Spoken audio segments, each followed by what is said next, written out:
So, hi everyone. So, welcome all to the session of Commercial Law Previous Year Questions Discussion. So, இன்னைக்கு நம்ம பார்க்க போற first question. Examine the correct statement. So, a public company can be formed with minimum of 9 persons. A private company can be formed with 2 or more persons. So, memorandum of association is not required for the registration of a company. Articles of association is not required for the registration of a company. So இதில் ஒரு statement தான் correct, மீதி எல்லா ஸ்டேட்மெண்ட்டுமே தப்புன்னு சொல்கிறாங்க. So try to figure out the correct statement.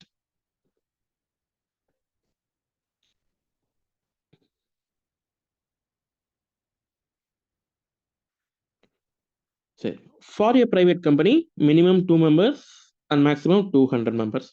So ஒரு private கம்பெனியில் 2 ஆர் மோர் பர்சன்ஸ் இருக்கலாம் அப்படிங்கிறது ஒரு கரெக்டான statement.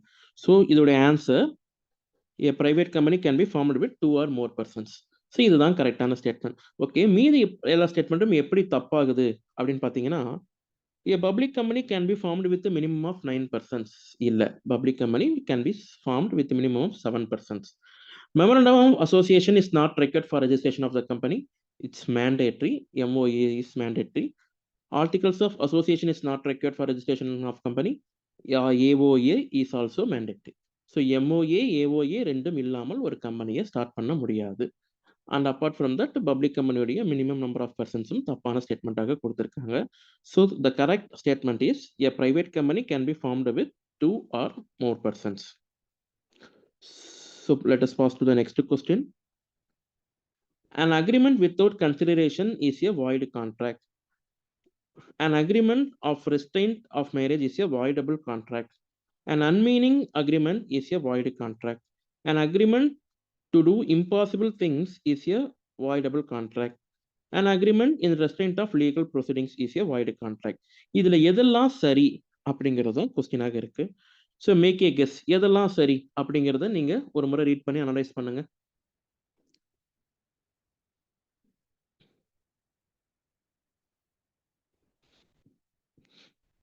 Okay, we'll move on to the answer. So every agreement in restraint of marriage other than the minor is void.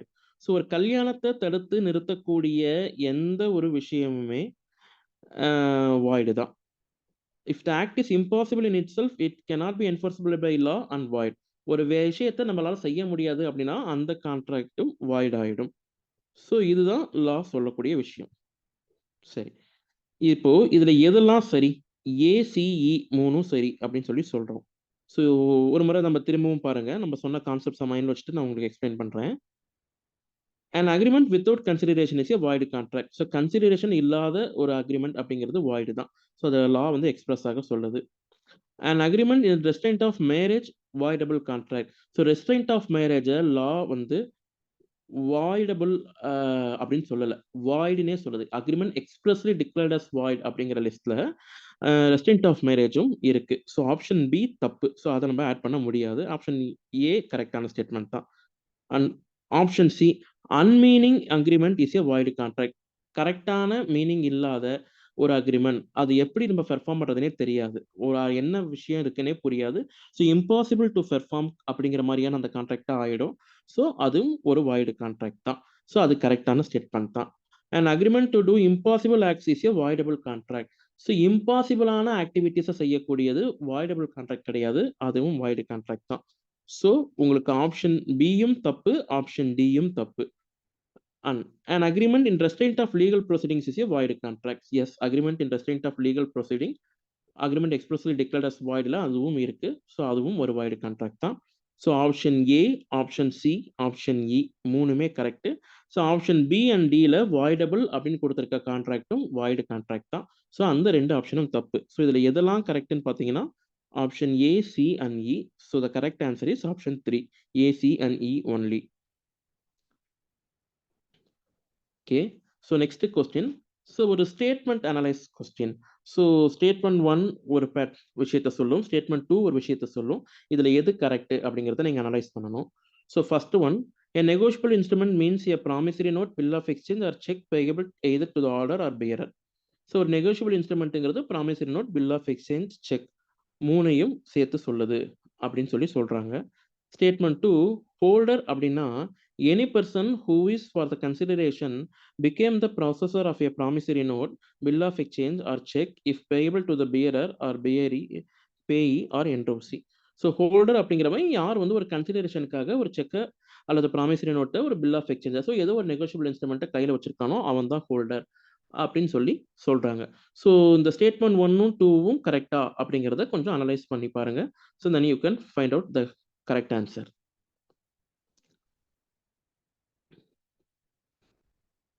So we will move to the explanation part.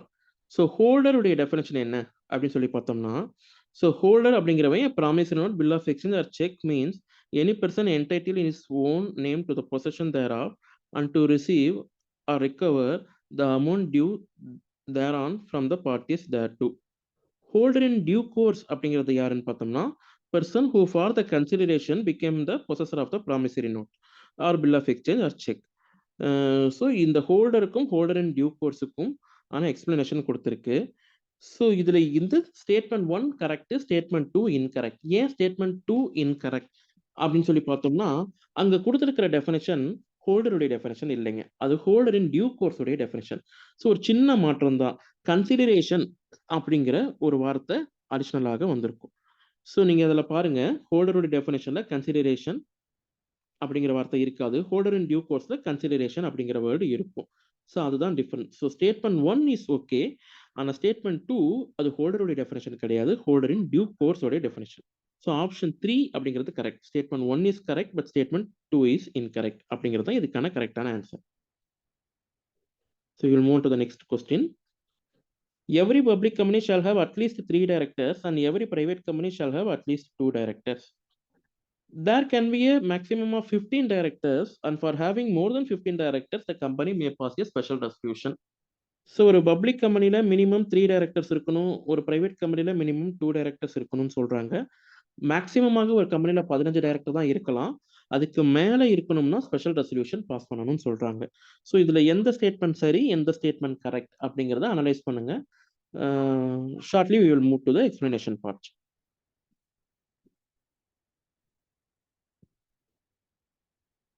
Okay,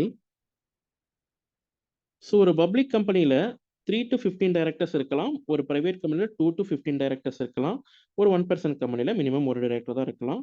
maximum 15 directors தான் allot, அதுக்கு மேலே போனால் special resolution வேணும். இதுதான் கம்பெனிலாம் சொல்லக்கூடிய statement. So அப்படி பார்க்கும் பொழுது நம்ம இதில் ஸ்டேட்மெண்ட் 1, ஸ்டேட்மெண்ட் 2 ரெண்டுமே கரெக்டு தான். ஸோ பப்ளிக் கம்பெனியில் மினிமம் 3 இருக்கணுங்கிறது கரெக்டு தான், பிரைவேட் கம்பெனியில் மினிமம் 2 இருக்கணுங்கிறதும் கரெக்டு தான், மேக்ஸிமம் 15 தான் இருக்கணும், அதுக்கு மேலே போனால் ஸ்பெஷல் ரெசல்யூஷன் பாஸ் பண்ணணும். ஸோ இது எல்லாமே பர்ஃபெக்ட்லி வேலிட் ஸ்டேட்மெண்ட்ஸ் தான். ஸோ ஸ்டேட்மெண்ட் 1ம் கரெக்ட், ஸ்டேட்மெண்ட் 2ம் கரெக்ட். ஓகே, ஸோ அடுத்தது கேரண்டி கான்செப்டில் இருக்கக்கூடிய ஒரு question. So statement 1, A became surety to C for B's conduct as a manager in C's bank. Afterwards, B and C contract without A's consent, and B's salary shall be raised, and that shall become liable for 1/4 of the losses on overdraft. B allows a customer to overdraw, and bank loses money. So இது உங்களுக்கு ஒரு முறை ஷார்ட்டாக explain பண்ணுறேன். So ஏ அப்படிங்கிறவன் ஒரு surety கொடுக்குறான், யாருக்கு? சி அப்படிங்கிற பேங்க்குக்கு ஒரு ஷூரிட்டி கொடுக்குறாங்க. என்னன்னு, ஸோ பி அப்படிங்கிறவன வேலைக்கு சேர்த்துக்கங்க, ஸோ அவன் வந்து கரெக்டாக ஒர்க் பண்ணுவான் அப்படிங்கிற மாதிரி ஒரு கேரண்டி கொடுக்குறாரு. ஸோ இவங்க என்ன பண்ணிடுறாங்க, இந்த பேங்க்கும் அந்த எம்ப்ளாயும் சேர்ந்துக்கிட்டு, அதாவது பியும் சியும் சேர்ந்துக்கிட்டு என்ன பண்ணிக்கிறாங்க, அவனுக்கு வந்து கொஞ்சம் எக்ஸ்ட்ரா பவர்லாம் கொடுக்குறாங்க. இந்த பிக்கு வந்து கொஞ்சம் எக்ஸ்ட்ரா பவர் கொடுக்குறாங்க, பேங்க் எக்ஸ்ட்ரா பவர் கொடுக்குறாங்க, சேலரி ரைஸ் பண்ணுறாங்க, கஸ்டமர் ஓவர் டிராஃப்ட் பண்ணுறதுக்கான பர்மிஷன் எல்லாம், அந்த பவர்லாம் அவருக்கு கொடுத்துட்றாங்க. ஸோ இது எதுவுமே ஷூரிட்டி கொடுத்த பர்சன்ஸ்க்கு தெரியாது. ஸோ ஷூரிட்டி கொடுத்த பர்சனுக்கு இதெல்லாம் தெரியாது, தெரியாமலே இவங்க இதெல்லாம் பண்ணிக்கிறாங்க. இப்போ பி என்ன பண்றாரு, ஏதோ ஒரு ஓவர் டிராஃப்ட் பண்றதுக்கு ஒரு கஸ்டமருக்கு பர்மிஷன் தராரு, அந்த கஸ்டமரை ஏமாத்திட்டு போயிடுறான், பேங்க்குக்கு லாஸ் ஏற்பட்டுருச்சு. ஸோ இதுதான் ஸ்டேட்மெண்ட் 1. சரி, statement 2, A is liable to make a good the loss and he is the surety to B for C's conduct. So ஏங்கிறவன் ஷூரிட்டி கொடுத்துருக்கான், ஸோ அதனால அவன் தான் அந்த லாஸை ஃபேஸ் பண்ணணும், அதை அவன் தான் காம்பன்சேட் பண்ணி கொடுக்கணும், அவன் தானே கேரண்டி கொடுத்துருக்கான் அப்படின்னு சொல்லி ஸ்டேட்மெண்ட் 2ல சொல்றாங்க. ஸோ இதுல எந்த ஸ்டேட்மெண்ட் ஓகே, எந்த ஸ்டேட்மெண்ட் தப்பு அப்படின்னு சொல்லி பார்க்கணும்.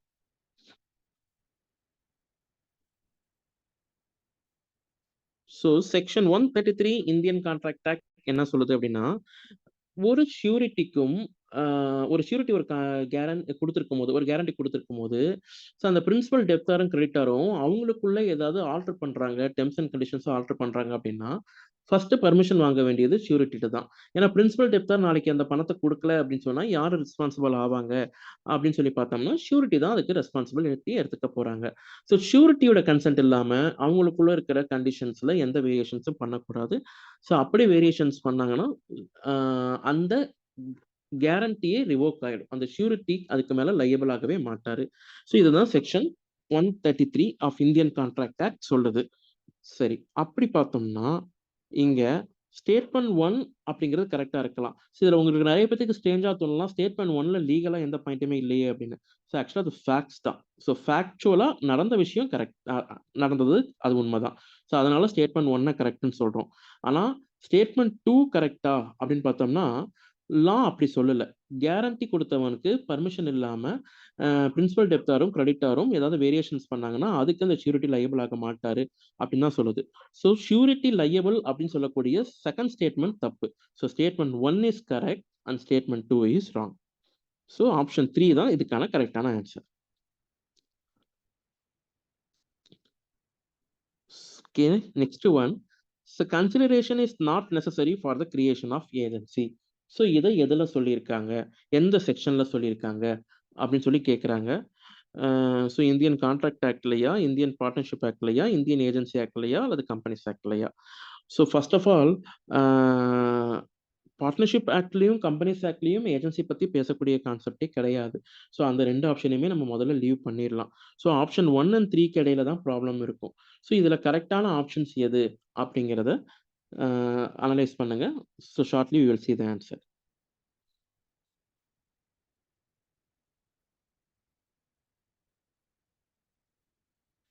Okay. Section 185 of the Indian contract act என்ன சொல்லுது அப்படின்னா, ஏஜென்சி கிரியேட் பண்றதுக்கு எந்த கன்சிடரேஷனும் தேவையில்ல. ஒரு கிராட்டிடியஸ் ஏஜென்சிய கூட கிரியேட் பண்ணலாம். அதாவது எந்த சார்ஜும் இல்லாம ஃப்ரீயா கூட ஒருத்தன் ஏஜென்சிய பண்ணலாம். No contracts, no consideration, no கான்ட்ராக்ட்ங்கிற கான்செப்ட்டுக்கான ஒரு எக்செப்ஷனாக இத சொல்றாங்க. So agency is an exception to the policy no consideration, no contract. So section 185 தான் இத சொல்லுது. இந்தியன் கான்ட்ராக்ட் ஆக்ட் 1872ல. So option 1 is the right answer. Section 185 of the Indian Contract Act 1872, which states that consideration is not necessary for the creation of an agency. So as per the Partnership Act 1932, partnership is defined under. So Partnership Actல எந்த செக்ஷன்ல partnership அப்படிங்கிற வேர்டை define பண்ணியிருக்காங்க? So section 8ஆ, section 7ஆ, section 5ஆ, section 4ஆ? ஸோ செக்ஷன் 4 அப்படிங்கிற பார்ட்னர்ஷிப் ஆக்ட் செக்ஷன்ல தான் பார்ட்னர்ஷிப் ஆக்ட் டிஃபைன் பண்றாங்க. So the relationship between two or more persons who have agreed to share the profits of a business carried on by all or any of them acting for all.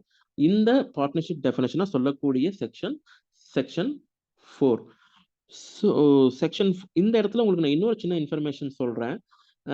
So ரொம்ப ரேரான சில ஆக்ட்ல மட்டும்தான் definitions வெவ்வேறு செக்ஷன்ஸ்ல வரும். So பெரும்பாலான ஆக்ட்ல section 2 and it's சப்செக்ஷன்ஸ்ல தான் definitions வரும். But partnership அப்படிங்கிற வேர்டை டிஃபைன் பண்றது செக்ஷன் 2 இல்ல section 4. So the correct answer is section 4.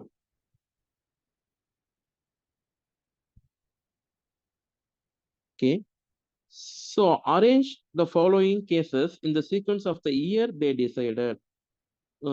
So Ashbury Railway Carriage Co Limited versus Ritchie, Royal British Bank versus Turkwan, Mohri Bibi versus Dharmadas Ghosh, State Trading Corporation of India Limited versus CTO Visakhapatnam, Salman versus Salman Co Limited. So இதை வந்து year wise arrange பண்ண சொல்லியிருக்காங்க. So year wise arrange பண்றதுக்கு நம்ம கொடுத்துருக்கக்கூடிய எல்லா important கேஸ்லோட இயரையும் நீங்க கண்டிப்பாக மெமரைஸ் பண்ணணும். ஸோ அப்பதான் இந்த மாதிரியான கொஸ்டின்ஸ்க்கு ஆன்சர் எழுத முடியும். ஸோ இதுக்கான ஆன்சர் என்ன அப்படிங்கிறது தெரிஞ்சவங்க ஒரு ஆர்டர் பண்ணி வீடியோ பாஸ் பண்ணிட்டு ஆர்டர் பண்ணி பாருங்க. So I will move on to the answer part, then you can check your answers.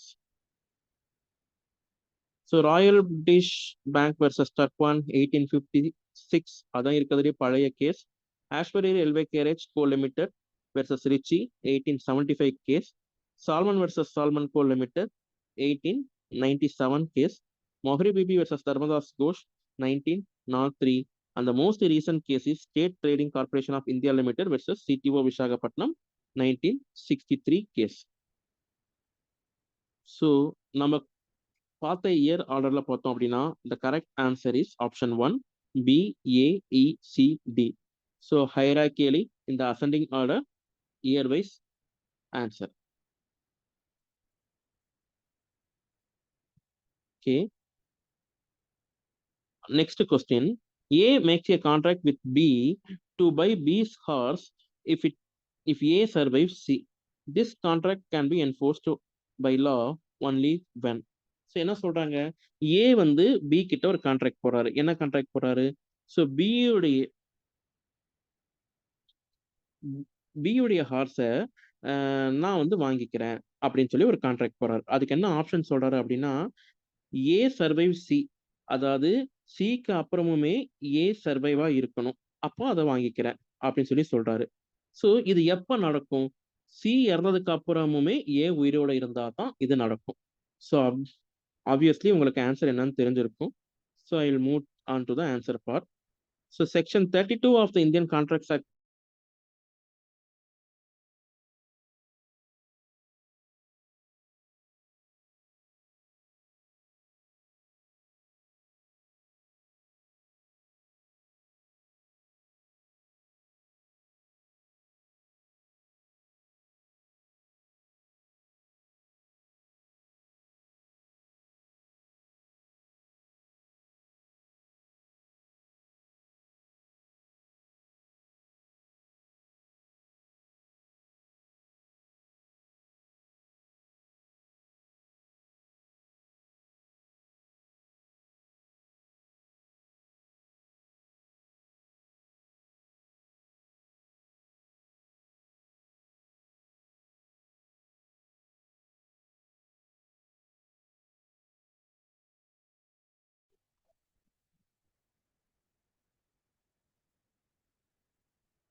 So A makes a contract with B to buy the B's horse if A survives C.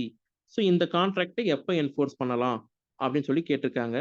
So நல்ல question analyse பண்ணி பார்த்தோம் அப்படின்னா, சிக்கு அப்புறமுமே ஏ உயிரோட இருந்தால் தான் இந்த கான்ட்ராக்டை பண்ண முடியும் அப்படிங்கிறது தான் அவங்களுக்குள்ள இருக்க அக்ரிமெண்ட். ஸோ இதில் எந்த ஈவெண்ட் நடந்தால் அந்த கான்ட்ராக்ட் என்ஃபோர்ஸ் பண்ண முடியும் அப்படின்னு சொல்லி கேட்குறாங்க. So C dies in the life time of A அப்படிங்கிறது ஒரு ஆப்ஷன். ஏ டைஸ் இந்த லைஃப் டைம் ஆஃப் சி அப்படிங்கிறது ஒரு ஆப்ஷன். ஏ அண்ட் சி ரெண்டு பேருமே இறந்து போயிடுங்கிறது ஒரு ஆப்ஷன். பி டைஸ் இந்த லைஃப் டைம் ஆஃப் ஏ அப்படிங்கிறது ஒரு ஆப்ஷன். ஸோ இதுக்கு ஆன்சர் தெரிஞ்சுக்கிறதுக்கு முன்னாடி இதோட எக்ஸ்பிளனேஷனை பார்த்துடலாம். So section 32 of the contracts act says that where a contingent contract is made to do or not to do anything if an uncertain future event happens, it cannot be enforced by law unless and until the event has happened. If the event becomes impossible, such contract becomes void. அதாவது ஒரு விஷயம் நடந்தாதான் அந்த கான்ட்ராக்டை enforce பண்ண முடியுங்கிற சூழ்நிலை இருந்ததுன்னா, அந்த விஷயம் நடக்காமல் அதை என்ஃபோர்ஸ் பண்ண முடியாது. ஒருவேளை அந்த விஷயம் எப்பயுமே நடக்காதுன்னு ஆயிடுச்சுன்னா அந்த கான்ட்ராக்ட் வாய்ட் ஆயிடும் அப்படின்னு சொல்லி சொல்றாங்க. ஸோ இதுக்கான கரெக்டான ஆன்சர் அப்போ எதுவா இருக்கும்? நீங்க யோசிச்சு பாருங்க. ஸோ சி ஏ வந்து சிக்கு அப்புறமே உயிரோட இருந்தாதான் அந்த கான்ட்ராக்ட் என்ஃபோர்ஸ் ஆகும்னு சொல்றாங்க. அப்படின்னா என்ன நடக்கணும்? ஏவுக்கு முன்னாடியே சி இறந்து போயிருக்கணும். So C dies in the life time of A அப்படிங்கிறது தான் இதுக்கான கரெக்டான ஆன்சர். ஒருவேளை ஏ சியோட லைஃப் டைம்ல இறந்து போயிட்டாலும் இந்த கான்ட்ராக்ட் இம்பாசிபிள் ஆயிடும். ஸோ ஏ அண்ட் சி ரெண்டு பேரும் இறந்தாலும் இந்த கான்ட்ராக்ட் இம்பாசிபிள் ஆயிடும். ஸோ பி இறக்கிறத பத்தி இந்த கான்ட்ராக்ட்ல எந்த பாயிண்ட்டுமே இல்லை. ஸோ கரெக்டான answer C dies in the life time of A. So next one, so red herring prospectus is a prospectus issued prior to the issue of the prospectus, after the issue of the prospectus, with the consent of the shareholder on the behest of the register of companies. So இதுல எது recurring prospectus சம்பந்தப்பட்ட கரெக்டான statement அப்படின்னு சொல்லி கேட்குறாங்க. So இதுக்கான ஆன்சரை கண்டுபிடிக்க ட்ரை பண்ணுங்க.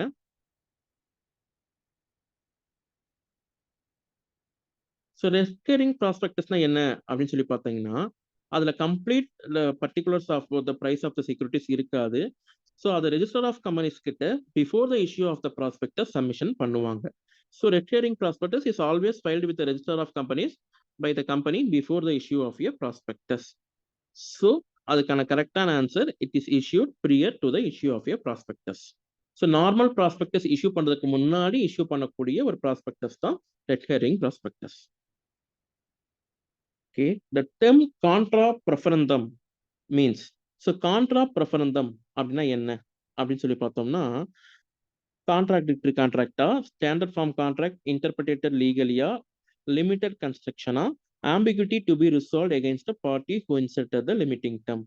ஸோ அந்த டேர்மை யார் இன்சர்ட் பண்ணாங்களோ அவங்களுக்கு எதிரான ஸ்டாண்ட்ல வச்சு தான் அந்த விஷயத்தை டிசைட் பண்ணுவாங்களா அப்படின்னு கேட்டிருக்காங்க. ஸோ கான்ட்ரா ப்ரெஃபரந்தம் அப்படிங்கிறத பத்தி உங்களுக்கு தெரிஞ்சிருக்கும். ஸோ இதுல எது கரெக்டான ஆன்சருங்கிறத கெஸ் பண்ணுங்க. So we will move on to the explanation part.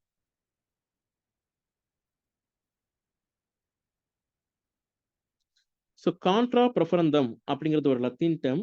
அதோடைய மீனிங் என்னன்னா எகெயின்ஸ்ட் ஆஃபரர், அதாவது யார் அதை சொல்லியிருக்காங்களோ அவங்களுக்கு எதிராக அப்படிங்கிறது தான் அதோடைய அர்த்தம்.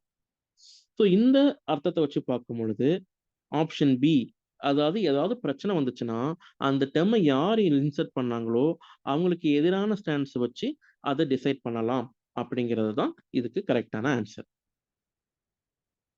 So that's the end of this session. And so ஜனவரி 20 நம்ம ப்ரொஃபசர்ஸ் அகாடமியுடைய புது பேட்ச் ஸ்டார்ட் ஆகுது. So early bird offer is also going on. So next 1 வீக்ல அட்மிஷன் பண்றவங்களுக்கு some attractive discount offers are going on. So யார் admission பண்ணணும்னு நினைக்கிறீங்களோ அவங்க யூட்டிலைஸ் பண்ணிக்கோங்க. So both UGC NET and TN செட்டுக்கான எல்லா பேப்பர்ஸ்க்கான கிளாஸஸுமே கமெண்ட்ஸ் ஆகுது. So next we will see on another PYQ session. All the best for your examination.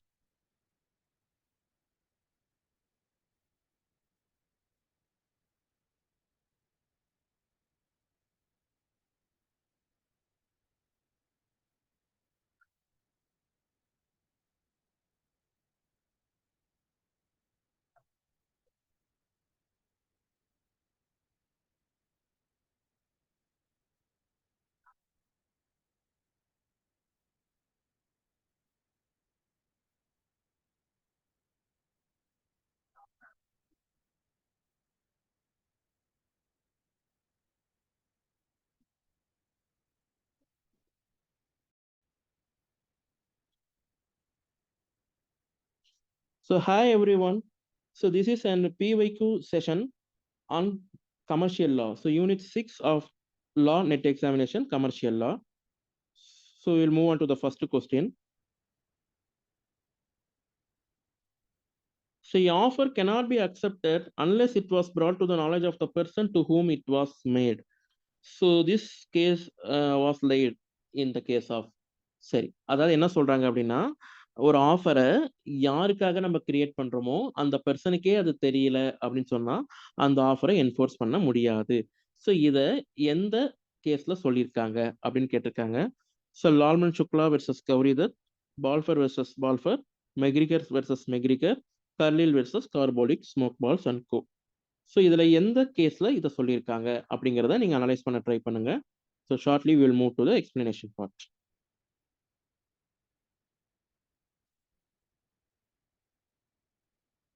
So Lalman Shukla versus Gauridutt அப்படிங்கிற கேஸ்ல, ஸோ இந்த லால்மன் சுக்லா அப்படிங்கிறவர் கௌரிதத்தோட நெஃப்யூவை கண்டுபிடிச்சு தராங்க. ஸோ அந்த நெஃப்யூவை கண்டுபிடிச்சு தரவங்களுக்கு ஒரு ரிவார்டு தரப்போறதாக கௌரிதத் அனௌன்ஸ் பண்ணியிருக்காங்க. பட் அந்த விஷயம் தெரியாமலே லால்மன் சுக்லா அவங்க நெஃப்யூவை கண்டுபிடிச்சு கொடுத்துட்டாரு. ஸோ அதுக்கப்புறமா அவர் வந்து அந்த அவார்டை வந்து கேட்கிறாரு. பட் அவங்க என்ன சொல்லிடுறாங்கன்னா, நாங்கள் அனௌன்ஸ் பண்ண ஆஃபரே உனக்கு தெரியாது, ஸோ உங்களுக்கு கொடுக்க முடியாதுன்னு சொல்லிடுறாங்க. ஸோ கோர்ட்டும் அதே ஜட்ஜ்மெண்ட்டை தான் கொடுத்துருந்தாங்க. ஸோ இதுக்கான கரெக்டான ஆன்சர் லால்மன் சுக்லா வெர்சஸ் கௌரிதத். ஒரு ஆஃபரை பத்தியே தெரியாத ஒருத்தர் அந்த ஆஃபரை அக்செப்ட் பண்ண முடியாது அப்படிங்கறத லே டவுன் பண்ணக்கூடிய case Lalman Shukla versus Gauridutt. So உங்களுக்கு ஷார்ட்டா மத்த கேஸஸும் என்ன சொல்லுதுங்கிற ஒரு கன்டென்ட்டையும் சொல்லிடுறேன். So Balfour versus Balfour social relationship husband and wife, father and son இந்த மாதிரியான நியர் க்ளோஸ் ரிலேஷன்ஷிப்ல இது பண்ண முடியாது. கான்ட்ராக்ட்ட கிரியேட் பண்ண முடியாது. அது ஒரு மேயர் அக்ரீமெண்ட் தான் அப்படிங்கிற விஷயத்த சொல்றாங்க. ஸோ மெக்ரிகர் வெர்சஸ் மெக்ரிகர் கேஸஸ்ல அந்த சோசியல் ரிலேஷன்ஷிப்ல இருக்கிறவங்களுமே கூட சில நேரங்கள்ல அவங்க லீகல் கன்டென்ட்ட கிரியேட் பண்றதுக்கு முடிவு பண்றாங்க. ஸோ லீகலா அத பைண்ட் பண்ணணும்னு முடிவு பண்றாங்க அப்படின்னு சொன்னா, அத லீகலி பைண்டிங் கான்ட்ராக்ட்டா மாத்தலாம். பட் கோர்ட்டுடைய டிஸ்கிரிஷனுக்கு அடிப்படையில கோர்ட்க்கு அதுக்கான பெர்மிஷன தரலாங்கிறத சொல்லியிருக்காங்க. So Carlill versus Carbolic smoke balls and co. So general offer பத்திய ஒரு கேஸ்ல. ஸோ அந்த ஆஃபர பத்தி தெரிஞ்சுட்ட யார் வேணாலும் அத அக்செப்ட் பண்ணலாங்கிறத பத்தி சொல்லக்கூடிய ஒரு கேஸ்ல. பட் நம்ம கொஸ்டின்ல கேட்டிருக்க விஷயத்துக்கு சரியான கேஸ்ல லால்மன் Shukla versus Gowri Dutt. So next one, arrange the provisions of Indian Partnership Act in chronological order. So partnership at will, modes of determining the existence of partnership, property of a firm, duties of a partner.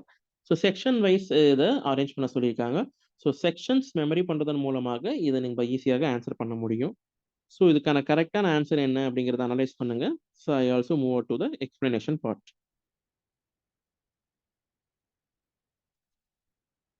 So modes of determining the existence of partnership explained in section 6, partnership at will explained in section 7, duties of the partner explained in section 9, and property of a firm explained in section 14. So இதை chronological ஆர்டராக கரெக்டாக நம்ம arrange பண்ணோம்னா நமக்கு கிடைக்கிற option A, B, A, D, C இந்த ஆர்டர்ல தான் இதுக்கான ஆப்ஷன் இருக்கு. ஸோ செக்ஷன்ஸ் மனப்பாடம் பண்றதன் மூலமாக இந்த மாதிரியான கொஸ்டின்ஸை ஈஸியாக கிராக் பண்ணிட முடியும். So the provision relating to the legal recognition of electronic signature is contained under which section of the Information Technology Act 2000? Section 3, Section 3A, Section 4, Section 5. So once again, sections தெரிஞ்சுக்கிறதன் மூலமாக மட்டுமே இந்த மாதிரியான கொஸ்டின்ஸ்க்கு answer பண்ண முடியும். So இதுக்கான கரெக்டான answer section 5 of the IT act. So அவங்க தான் இந்த சிக்னேச்சரை பற்றிய விஷயங்களை அனலைஸ் பண்ணியிருக்காங்க. So where any law provides information or any other material shall be authenticated by affixing the signature, it can be replaced by the electronical signature. So நார்மலாக signature எங்கெங்கெல்லாம் use பண்ணுவோமோ அதுக்கு பதிலாக எலக்ட்ரானிக்கல் சிக்னேச்சரையும் யூஸ் பண்ணிக்கலாம் அப்படின்னு சொல்லக்கூடிய section எது அப்படின்னு சொல்லி பார்த்தீங்கன்னா section 5 of the IT act. So இதுக்கான கரெக்டான option D, section 5. So we'll move on to the next question. So frustration of your contract occurs in two conditions. First, when the contract becomes physically impossible, and secondly, where the object has failed. So இதை எந்த கேஸ்ல சொல்லியிருக்காங்க? So Krell versus ஹென்ரியா, Paradine versus ஜானா, Taylor versus கால்டுவெல்லா, கோமல் டானி versus சந்திரமா. ஸோ கிரெல் வெர்சஸ் ஹென்ரி அப்படிங்கிற கேஸ்லாவுடைய டீட்டெயில்ஸ் படிக்கும் பொழுது இந்த கொஸ்டினுக்கான கரெக்டான ஆன்சர் நமக்கு தெரியும். ஸோ என்ன அப்படின்னு சொல்லி பார்த்தோம்னா, ஒரு பர்சன் கிங்கோடைய கரனேஷனை பார்க்கறதுக்காக ஒரு குறிப்பிட்ட ரூம்ல ஒரு வாடகைக்கு அந்த ரூம் எடுத்திருக்காரு. ஸோ அங்கிருந்து பார்த்தா அந்த கிங்கோடைய கொரனேஷன் நல்லா தெரியும் அப்படிங்கிற விஷயத்தெல்லாம் அக்ரிமெண்ட்லயே கூட எழுதியிருக்காங்க. பட் திடீர்னு அந்த ஃபங்க்ஷனே கேன்சல் ஆயிருச்சு. ஸோ அதனால இவர் என்ன பண்ணிடுறாரு, அந்த கான்ட்ராக்டையும் ப்ரொசீட் பண்ணல. பட் பெண்டிங் ரெண்ட் வேணும் அப்படின்னு சொல்லி அவங்க கேட்குறாங்க. பட் கோர்ட் என்ன சொல்லியிருக்காங்க அப்படின்னு சொல்லி பார்த்தீங்கன்னா, பெர்ஃபார்மன்ஸே நடக்கல. ஸோ பெர்ஃபார்மன்ஸே நடக்காத பொழுது அது சம்மந்தப்பட்ட பணத்தை கேட்கறது தப்பு. ஏன்னா அந்த கான்ட்ராக்டே வாய்ட் ஆயிருச்சு. So the event is not happening. So கான்ட்ராக்டே வாய்டு. ஸோ அதுக்கான பணத்தை கேட்கக்கூடாது அப்படின்னு சொல்லி கோர்ட் ஜட்ஜ்மெண்ட் கொடுத்துட்டாங்க. So now coming to the answer, Krell versus Henry. அதாவது ஒரு கான்ட்ராக்ட் பிசிக்கலாக இம்பாசிபிள் ஆயிருச்சு, அதோடைய நோக்கம் ஆப்ஜெக்ட் ஃபெயிலியர் ஆயிருச்சு, அப்போ அந்த கான்ட்ராக்ட் நடக்காது அப்படிங்கிறத எந்த கேஸ்ல சொல்லியிருக்காங்க அப்படின்னு பார்த்தோம்னா கிரெல் வெர்சஸ் ஹென்ரி அப்படிங்கிற கேஸ்ல தான் அதை எக்ஸ்பிளைன் பண்ணியிருக்காங்க. So that is the correct option. So அடுத்தது, a party who suffer loss as a result of the breach of contract can be in the usual course of claim. So ஒரு நார்மலாக ஒரு breach of கான்ட்ராக்ட்னால ஒருத்தனுக்கு loss ஏற்பட்டுச்சுன்னா அது என்ன மாதிரியான டேமேஜா இருக்கும்? So ordinary damage, special damage, exemplary damage, penal damage. So இதுல எந்த டேமேஜாக இருக்கும்? ஸோ இதை பத்தி நம்ம தெரிஞ்சுக்கணும் அப்படின்னு சொன்னா ஃபர்ஸ்ட் டேமேஜ் அப்படிங்கிறதுக்கான எக்ஸ்பிளனேஷன் நமக்கு தெரியணும். So anyone try to find out the answer and give your answers in the comment section. So I will explain shortly.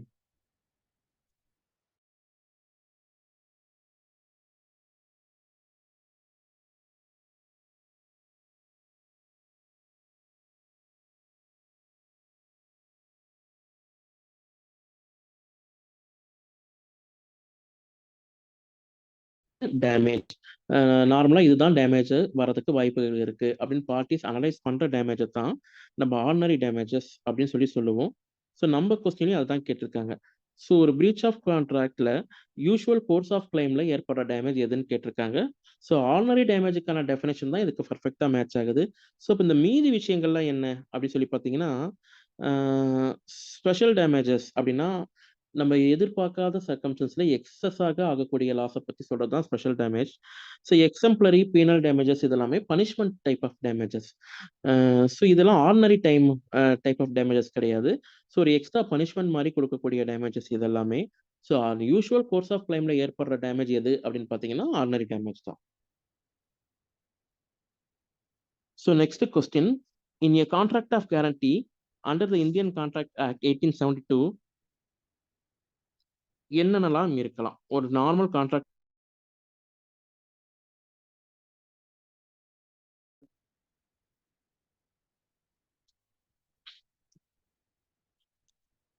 So 2 parties 2 contracts இருக்கலாமா?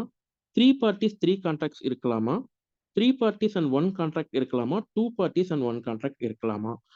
அப்படின்னு சொல்லி கேட்டிருக்காங்க. ஸோ இதோடைய எக்ஸ்பிளனேஷன் சொல்றேன். முதல்ல ஒரு கான்ட்ராக்ட் ஆஃப் கேரண்டில 3 டைப் ஆஃப் கான்ட்ராக்ட் இருக்கும். ஒரு principal contract between the principal debtor and creditor. பிரின்சிபல் டெப்டாருக்கும் கிரெடிட்டாருக்கும் இடையிலான ஒரு principal contract. A secondary contract between the creditor and surety. கிரெடிட்டாருக்கும் ஷூரிட்டிக்கும் இடையிலான ஒரு secondary contract. An implied contract between the surety and the principal debtor. So ஷூரிட்டிக்கும் பிரின்சிபல் டெப்டாருக்கும் இடையில ஒரு இம்ப்ளாய்டு கான்ட்ராக்ட் இருக்கும். ஸோ 3 விதமான கான்ட்ராக்ட் இருக்கும். ஸோ அப்போ பார்ட்டிஸும் பார்த்தீங்கன்னா 3 விதமான பார்ட்டிஸ் இருப்பாங்க. பிரின்சிபல் டெப்டார் இருப்பாரு. ஸோ அவர் தான் மெயினாக கடன் வாங்கியிருப்பாரு. ஸோ கிரெடிட்டர் அவர் தான் மெயினாக கடன் கொடுத்திருப்பாரு. ஷூரிட்டி இந்த கடனுக்கு ஷூரிட்டி கொடுத்தவராக இருப்பாரு. ஸோ 3 பார்ட்டிஸும் இருக்கு, 3 கான்ட்ராக்டும் இருக்கு. ஸோ இதுக்கான கரெக்டான ஆப்ஷன் 3 பார்ட்டிஸ் அண்ட் 3 கான்ட்ராக்ட்ஸ் அப்படிங்கிறது தான்.